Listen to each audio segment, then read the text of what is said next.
welcome to Armchair Readings.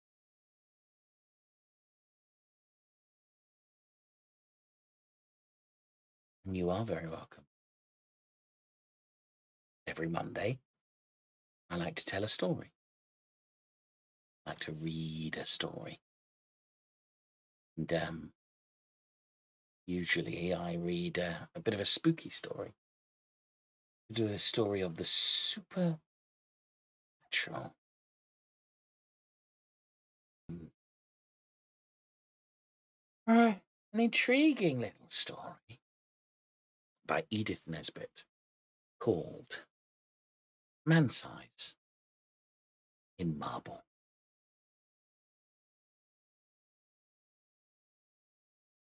Although every word of this story is as true as despair, do not expect people to believe it. Nowadays, a rational explanation is required before belief is possible.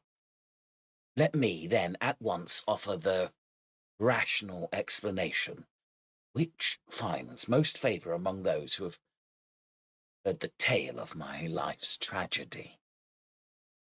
It is held that we are under a delusion. Laura and I on that 31st of October, and that this supposition places the whole matter on a satisfactory and believable basis. The reader can judge, when he or she too has heard my story, how far this is an explanation and in what sense is it rational. There were three who took part in this: Laura and I and another man. The other man still lives and can speak to the truth of the least credible part of my story. I never in my life knew what it was to have as much money as I required to supply the most ordinary needs: good colours, books, and cab fares. When we were married, we knew quite well that we should only be able to live at all by strict punctuality and attention to business. I used to paint in those days, and Laura used to write. And we felt sure that we could keep the pot at least simmering. Living in town was out of the question. So we went to look for a cottage in the country, which should be at once sanitary and picturesque. So rarely do these two qualities meet in one cottage that our search was for some time quite fruitless. We tried advertisements, but most of the desirable rural residences which we did look at proved to be lacking in both essentials. And when a cottage chanced to have drains, it always had stucco as well and was shaped like a tea caddy. And if we found a vine or rose-covered porch, corruption invariably lurked within. Our minds got so befogged by the eloquence of the house agents and the rival disadvantages of the fever traps and outrages to beauty which we had seen and scorned, that I very much doubt whether either of us, on our wedding morning, knew the difference between a house and a haystack. But when we got away from friends and house agents on our honeymoon, our wits grew clear again, and we knew a pretty cottage when at last we saw one. It was at Brenzett, a little village set on a hill over against the southern marshes. We'd gone there from the seaside village where we were staying to see the church, and heels from the church we found this cottage. It stood quite by itself, about 2 miles from the village. It was a long, low building with rooms sticking out in unexpected places. There was a bit of stonework, ivy covered and moss grown, just two old rooms, all that was left of a big house that was once stood there. And round this stonework, the house had grown up, stripped of its roses and jasmine, it would have been hideous. As it stood, it was charming, and after a brief examination, we took it. It was absurdly cheap. The rest of our honeymoon we spent in grubbing about in second-hand shops in the county town, picking up bits of old oak and Chippendale chairs for our furnishings. We wound up with a run up to town and a visit to Liberty's, and soon the low oak-beamed lattice windowed rooms began to be home. There was a jolly old-fashioned garden with grass paths and no end of hollyhocks and sunflowers and big lilies. From the window you could see the marsh pastures, and beyond, the blue thin line of the sea. We were as happy as the summer was glorious, and settled down into work sooner than we ourselves expected. I was never tired of sketching the view and the wonderful cloud effects from the open lattice, and Laura would sit at the table and write verses about them, in which I mostly played the part of foreground. We got a tall, old peasant woman to do for us. Her face and figure were good, though her cooking was of the homeliest, but she understood all about gardening and told us all the old names of the coppices and cornfields and the stories of smugglers and highwaymen, and better still, of the things that walked, and of sights which met one in the lonely glens of starlit night. She was a great comfort to us because Laura hated housekeeping as much as I loved folklore, and we soon came to leave all the domestic business to Mrs. Dorman, and to use her legends, little magazine stories, which brought in the jingling guinea. We had 3 months of married happiness, and did not have a single quarrel. One October evening I'd been down to smoke a pipe with the doctor, our only neighbour, a pleasant young Irishman. Laura had stayed at home to finish a comic sketch of a village episode for the monthly Marplot.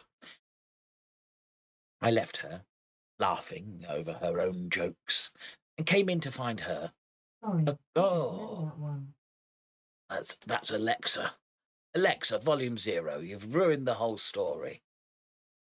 Absolutely outrageous. What are we going to do about Alexa?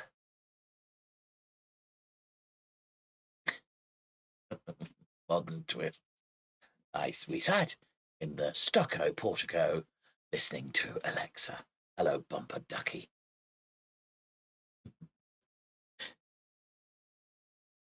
I left her, laughing over her own jokes, and came in to find her a crumpled heap of pale muslin weeping on the window seat. Good heavens, my darling, what's the matter? I cried, taking her in my arms. She leaned her little dark head against my shoulder and went on crying. I'd never seen her cry. She had always been so happy. I felt sure some frightful misfortune had happened. What is the matter? Do speak. It's Mrs. Dorman, she sobbed. What has she done? I inquired, immensely relieved. She says she must go before the end of the month. And she says her niece is ill. She's gone down to see her now, but I don't believe that's the reason, because her niece is always ill. I believe someone has been setting her against us. Her manner was so queer. Never mind, pussy, I said. Whatever you do, Don't cry, or I shall have to cry too. Keep you in countenance, and then you'll never respect your man again." She dried her eyes obediently on my handkerchief, and even smiled faintly.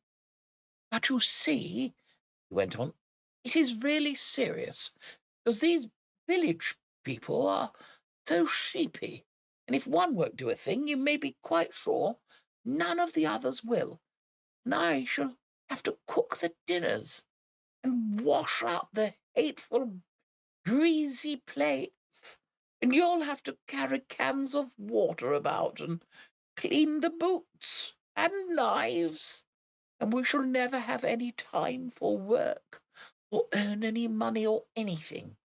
We shall have to work all day and only be able to rest when we are waiting for the kettle to boil." Oh.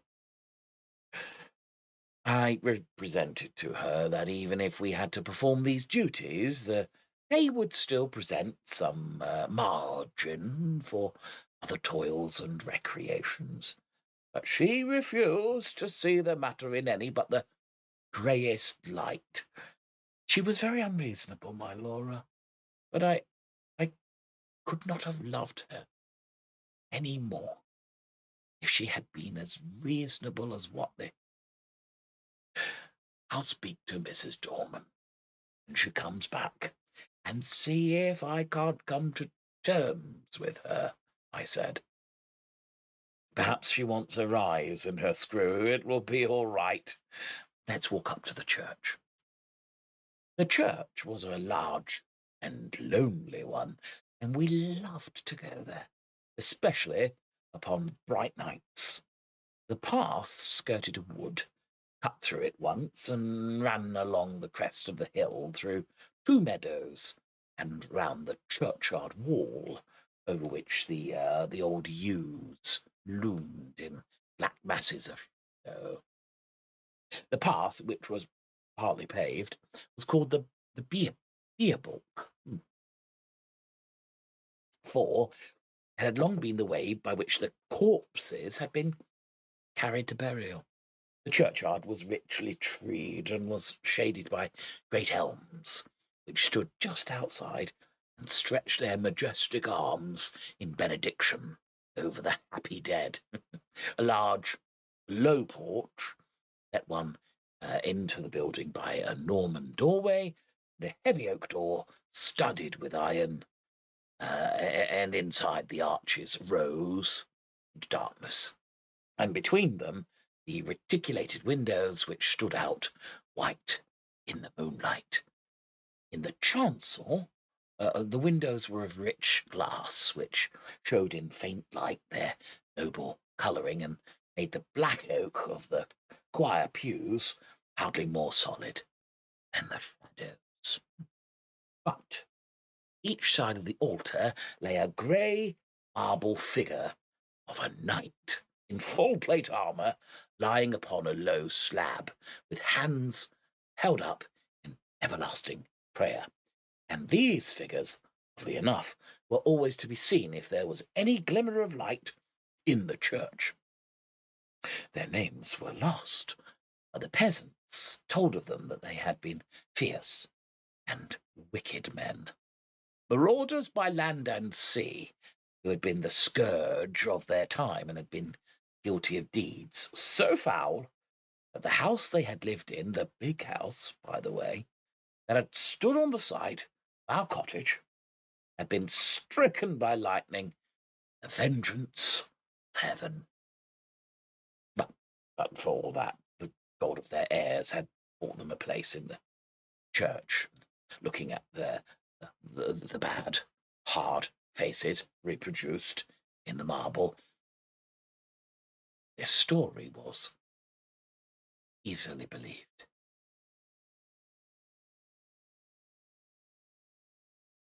The church looked at its best and weirdest on that night, for the shadows of the yew trees fell through the windows upon the floor of the nave and touched the pillars with tattered shade. We sat down together without speaking and watched the solemn beauty of the old church, some of that awe which inspired its early builders. We walked to the chancel and looked at the sleeping warriors. Then we rested some time on the stone seat, the porch, looking out over the stretch of quiet, moonlit meadows, feeling in every fibre of our being the peace of the night and of our happy love. And came away at last with a sense that even scrubbing and blackleading were but small troubles at their worst. Mrs. Dorman had come back from the village, and I at once invited her to a tete-a-tete. Now, Mrs. Dorman, I said, when I had got her into my painting room, what's all this about your not staying with us? I should be glad to get away, sir. Before the end of the month, she answered with her usual placid dignity.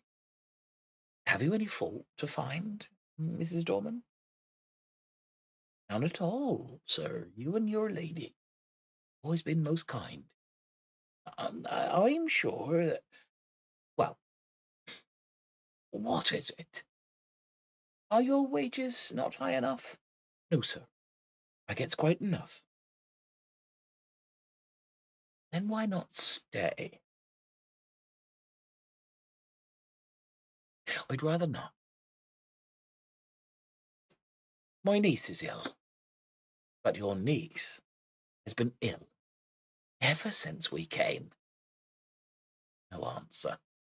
There was a long and awkward silence. I broke it. Can't you stay for another month? I asked. No, sir. I'm bound to go by Thursday. But this was Monday. Well, I must say, I think you might have let us know before. There's no time now to get anyone else, and your mistress is not fit to do heavy housework. Can't you stay until next week? I might be able to come back next week. I was now convinced that all she wanted was a brief holiday, which we should have been willing enough to let her have as soon as we could get a substitute.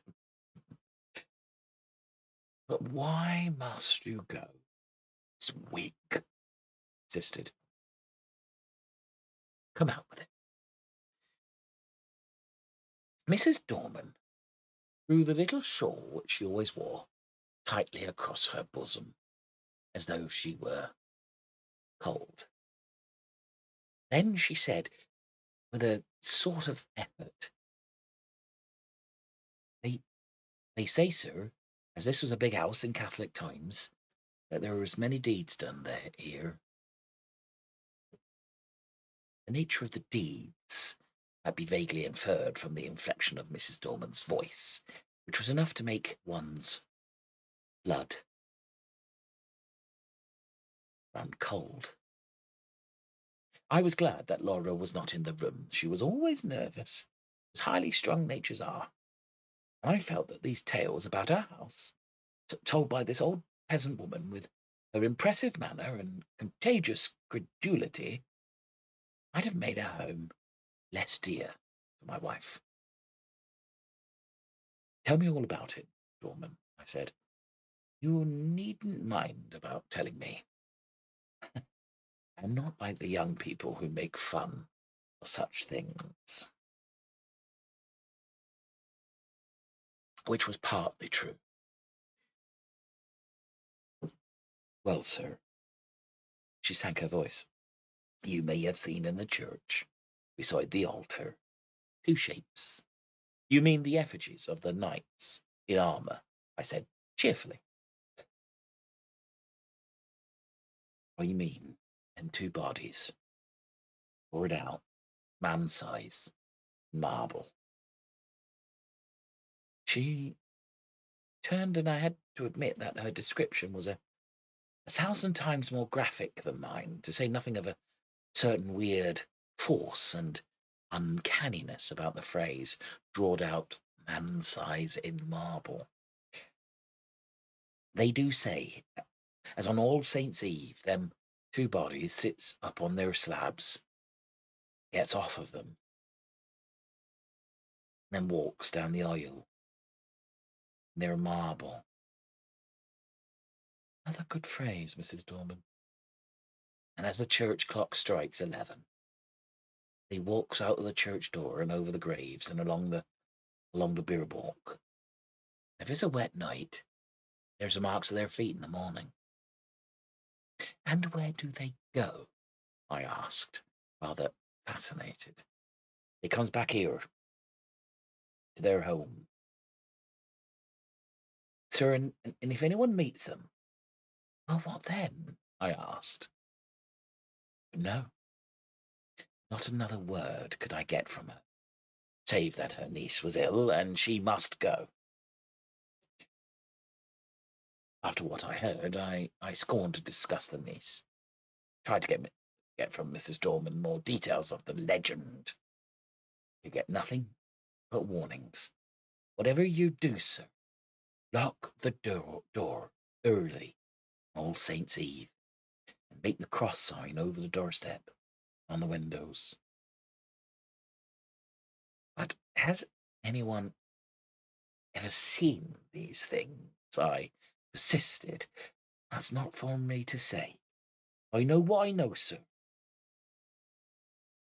Well, who was here last year? No one, sir. The lady as owned the house only stayed here in the summer. She always went to London full month afore the night, and I'm sorry to inconvenience you and your lady, but my niece is ill, and I must go on Thursday. I could have shaken her for absurd reiteration of that obvious fiction after she had told me of her real reasons. She was determined to go, nor could our united entreaties move her in the least. I did not tell Laura the legend of the shapes that walked in their marble, partly because a legend concerning our house might perhaps trouble my wife, partly, I think, from some more occult. This was not quite the same to me as any other story, and I did not want to talk about it till the day was over. I had very soon ceased to think of the legend. However, I was painting a portrait of Laura against the lattice window, and I could not think of much else. I had got a splendid background of yellow and of the grey sunset, and was working away with enthusiasm at her lace. On Thursday, Mrs. Dorman went. She relented at parting, so far as to say, "Don't put yourself about too much, man. If there's any little thing I can do next week, I'm sure I shan't mind." From which I inferred that she wished to come back to us after Halloween. Up to the last, she adhered to the fiction of the niece with the touching fidelity. Thursday passed off pretty well. Laura showed marked ability in the matter of steak and potatoes, and I confess that my knives and the plates, which I insisted upon washing, were better done than I had dared to expect. Friday came. It is about what happened on that Friday that this is written. I wonder if I should have believed it if anyone had told it to me. I will write the story of it as quickly and as plainly as I can. Everything that happened on that day is burnt into my brain. I shall not forget anything nor leave anything out. I got up early, I remember, and lighted the kitchen fire and had just achieved a smoky success when my little wife came running down as sunny and sweet as the clear October morning itself. We prepared breakfast together. Found it very good fun. The housework was soon done, and when brushes and brooms and pails were quiet again, the house was still indeed. It was wonderful what a difference one makes in a house. He really missed Mrs. Dorman, quite apart from the considerations concerning pots, pans. We spent the day in dusting our books and putting them straight, and dined gaily on cold steak and coffee. Laura was, if possible, brighter and gayer and sweeter than usual. I began to think that a little domestic toil was really good for her. We had never been so merry since we were married, and the walk we had that afternoon was, I think, the happiest time all my life. When we had watched the deep scarlet clouds slowly pale into the leaden grey against the pale green sky, and saw the white mists curl up along the hedgerows in the distant marsh, we came back to the house silently, hand in hand. "You are sad, my darling," I said, half jestingly, as we sat down together in our little parlour. I expected a disclaimer, for my own silence had been the silence of complete happiness. To my surprise, she said, "Yes, I think I am sad. Or rather, I am uneasy. I don't think I'm very well. I've shivered 3 or 4 times since we came in, and it is not cold, is it?" "No," I said, and hoped it was not a chill caught from the treacherous mists that roll up from the marshes in the dying light. "No," she said, she did not think so. Then, after a silence, she spoke suddenly. "Do you ever have presentations of evil?" "No," I said, smiling, and I wouldn't believe in them if I had. "I do. The night my father died, I knew it, though he was right away in the north of Scotland." I did not answer in words. She sat looking at the fire for some time in silence, gently stroking my hand. At last she sprang up, came behind me, and drawing my head back, kissed me. "There, it is over now," she said. "What a baby I am! Come, light the candles, and we'll have some of this new Rubinstein duets." And we spent a happy hour or two at the piano. At about 10:30, I began to long for a good night pipe, but Laura looked so white that I felt it would be brutal of me to fill our sitting room with the fumes of strong Cavendish. "I'll take my pipe outside," he said. "Let me come too?" "No, no, sweetheart, not tonight. You're much too tired. I shan't be long.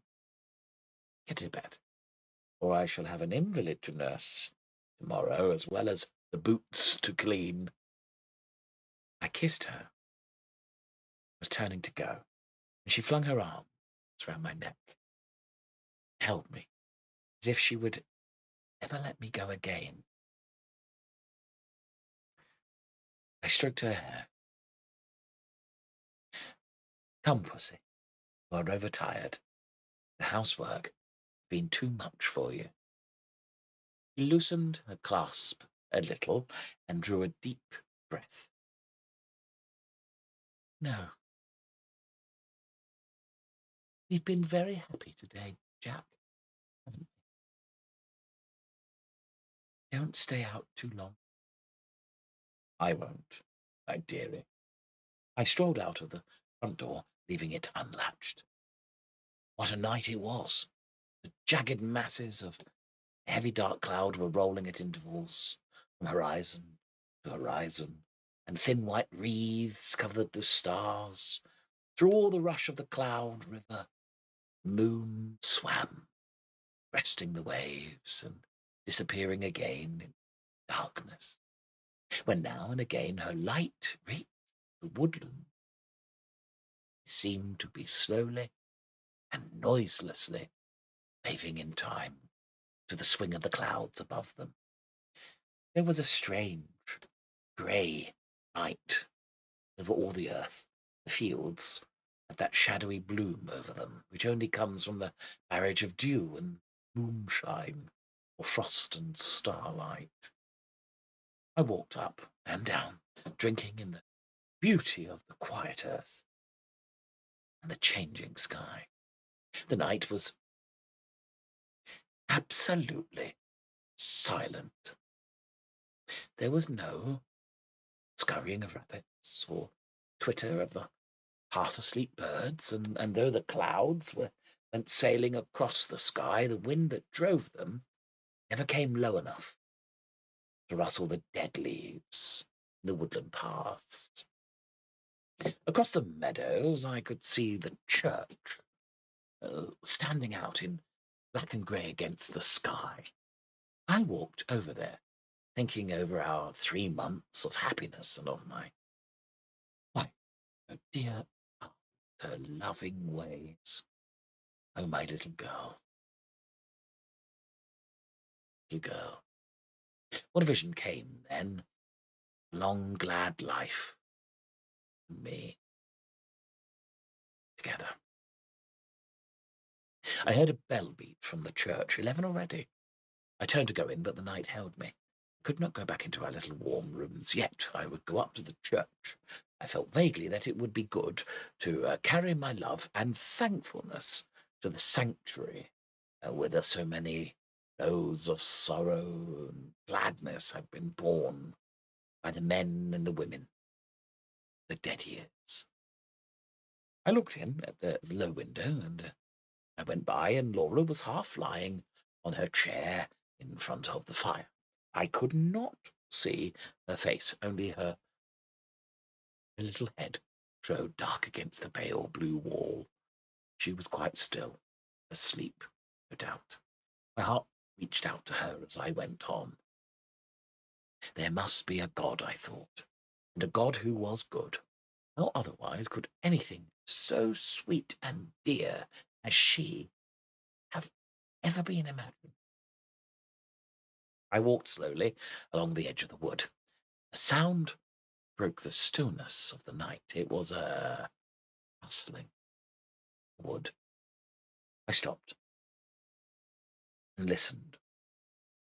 The sound stopped too. I went on, and now distinctly heard another step. Answer mine like an echo. It's a poacher or a wood stealer. Most likely, for these not unknown in our Arcadian neighbourhood. But whoever it was, he was a fool not to step more lightly. I turned into the wood. Now the footsteps seemed to come from the path I had just left. Must be an echo. The wood looked perfect. The moonlight, the large, dying ferns and the brushwood showed there through thinning foliage. The pale light came down. The tree trunks stood up like Gothic columns all around me. They reminded me of the church, and I turned into the beer balk, passed through Corpse Gate, between the graves, the low porch. I paused for a moment on the stone seat where Laura and I had watched the fading landscape. Then I noticed that the door of the church was open, and I blamed myself for having left it unlatched the other night. We were the only people who ever cared to come to the church except on Sundays, and I was vexed to think that through our carelessness, the damp autumn airs I had had a chance of getting in and injuring the old fabric. I went in. It will seem strange, perhaps, that I should have gone halfway up the aisle before I remembered, with a sudden chill, followed by a sudden rush of self-contempt, that this was the very day and hour when, according to tradition, the shapes drawed out man's size in marble began to walk. Having thus remembered the legend, and remembered it with a shiver of which I was a maiden, I could not do otherwise than walk up towards the altar, just to look at the figures, as I said to myself. Really what I wanted was to assure myself first that I did not believe in the legend, and secondly, that it was not true. I was rather glad that I'd come. I thought now I could tell Mrs. Dorman how vain her fancies were, how peacefully the marble figures slept on through the ghastly hour. With my hands in my pockets, I passed up the aisle. In the grey, dim light at the eastern end of the church, it looked larger than usual. The arches above the two tombs looked larger too. The moon came out and showed me the reason. I stopped, thought. My heart gave a leap that nearly choked me, then sank sickeningly. The bodies drawed out man-size were gone. Their marble slabs lay wide, bare, the vague moonlight that slanted through the east window. Were they really gone, or was I mad? Clenching my nerves, I stooped and passed my hand over the smooth slabs and felt their flat, unbroken surface. Had someone taken the things away? Was it some vile, practical joke? I would make sure anyway. In an instant, I had made a torch of a newspaper, which happened to be in my pocket. Lighting it, held it high above my head. The yellow glare illuminated the dark arches and those slabs. The figures were gone, and I was alone in the church.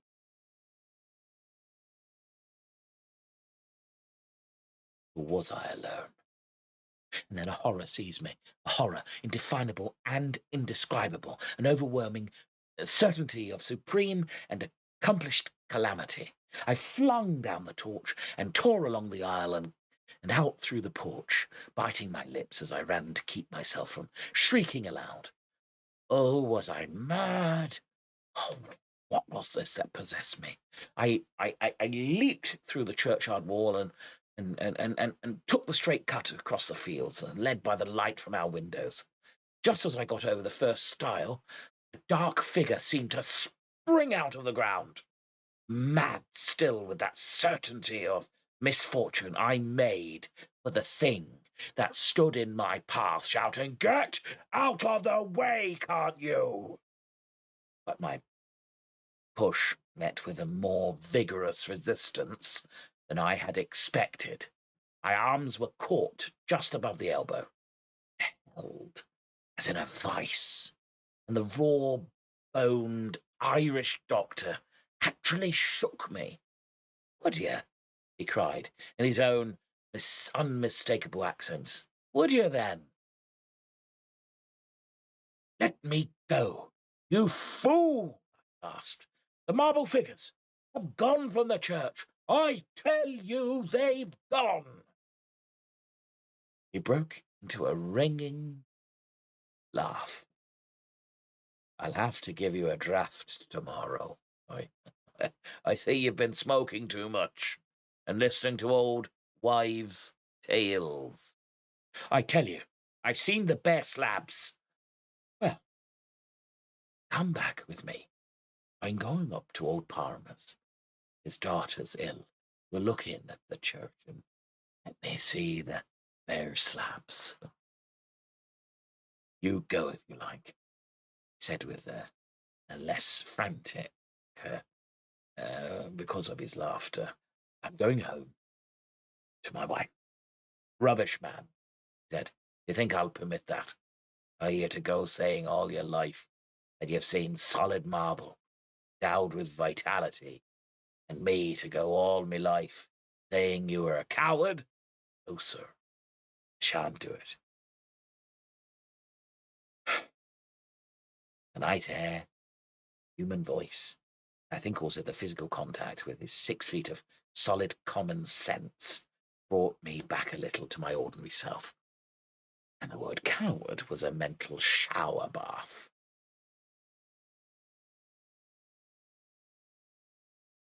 Come on, then, I said sullenly. Perhaps you're right. He still held my arm tightly. We got over the stile and back to the church. All was as still as death. The place smelt very damp and earthy. We walked up the aisle. I am not ashamed to confess that I shut my eyes. I knew the figures would not be there. I heard Kelly strike a match. Here they are, you see. Right enough, you've been dreaming or drinking. Asking your pardon for the imputation. I opened my eyes. By Kelly's expiring vesta, I saw two shapes lying in their marble, on their slabs. I drew a deep breath, caught his hand. I'm awfully indebted to you, I said. It must have been some trick of light, or I've been working rather hard, perhaps that's it. Do you know, I was quite convinced they were gone. I'm aware of that, he answered rather grimly. You'll have to be careful of that brain of yours. Oh, my friend, I assure you, be very careful. He was leaning over and looking at the right-hand figure whose stony face was the most villainous and very deadly expression. By Jove, he said, something has been afoot here. This hand is broken. And so it was. I was certain that it had been perfect the last time Laura and I had been there. Perhaps someone has tried to remove them, said the young doctor. That won't account for my impression, I objected. Too much painting and tobacco will account for that well enough. Come along, I said, or my wife will be getting anxious. You'll come in and have a drop of whiskey and drink confusion to ghosts and better sense to me. I ought to go up to the Palmers, but it's so late now. I'd best leave it till the morning. I was kept late at the union, and I've had to see a lot of people since. All right, I'll come back with you. I think he fancied I needed him more than did Palmer's girl. So, discussing how such an illusion could have been possible and deducing from his experience large generalities concerning ghostly apparitions, we walked up to our cottage. We saw, as we walked up the garden path, that the bright light streamed out of the front door, and presently saw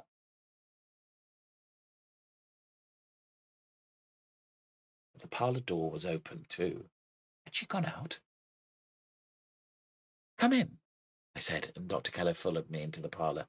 It was all ablaze with candles, not only the wax ones, but at least a dozen, fluttering, glaring, tallow dips, stuck in vases and ornaments in unlikely places. Light, I knew, was Laura's remedy.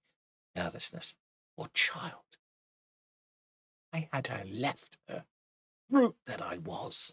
We glanced round the room, and at first we did not see her. The window was open, draught set, all the candles flaring one way. Her chair was empty, and a handkerchief and book lay on the floor. And I turned to the window.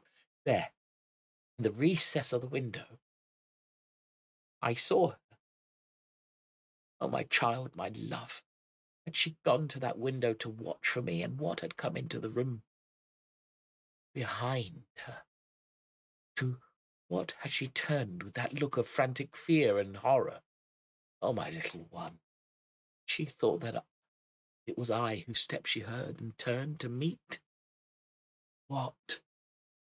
You had fallen back across a table in the window, and the body lay half on it and half on the window seat, and her head hung down over the table, the brown hair loosened and fallen to the carpet. Her lips were drawn back, and her eyes wide, wide open. They saw nothing now. What had they seen last?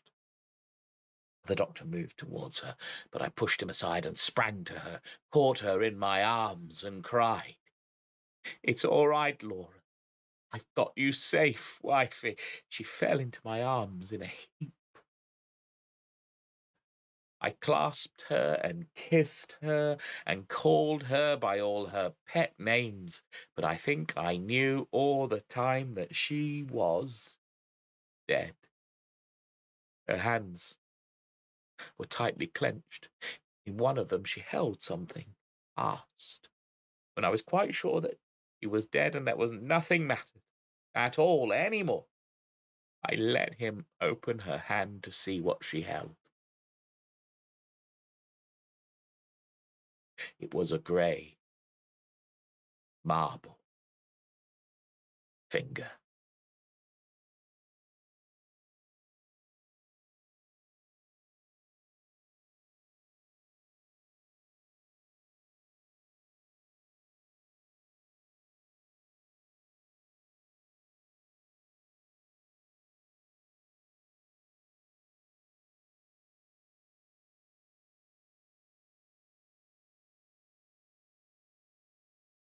Thank you for following. Thank you for listening. That took longer to read than I expected. I think I had it on a bit slow. Thank you very much. I hope you found that interesting and intriguing. I really like that story. I really like that story.